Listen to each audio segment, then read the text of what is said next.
पुणी अशांत होईची जाजपुर धर्मशाला अंचल बेआईन कलापथर लुट नहीं स्थिति अनुध्यान करुवा समय पहाड़ पर्वत सुरक्षा मंच सभापति मरणांतक आक्रमण और गाड़ी को भंगारुजा कर जेनापुर थाना अधीन चक्रधरपुर मौचारे बेआईन कलापथर चोरा चालाण पाइकपुरा अंचलवासी बारंबार अभियोग पर प्रशासन पक्षर कौन कार्यानुष्ठान नि मुख्यमंत्री आरंभ कर खनि विभाग अधिकारी जणाइबा परे मध्य कलापथर चोरा चालाण उपरे रोक लगा जाई पारुनी जाकु नै स्थानीय लोके पहाड़ पर्वत सुरक्षा मंच सभापति सतीश विश्वाल को जणाइथिले।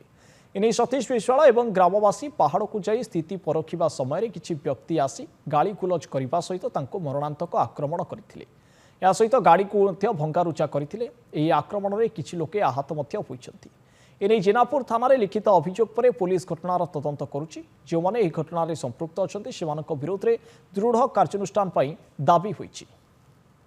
परिदर्शन पे गला बेले मो सहित 10-20 रु ऊर्ध्व लोक थिले, स्त्री लोक माने थिले।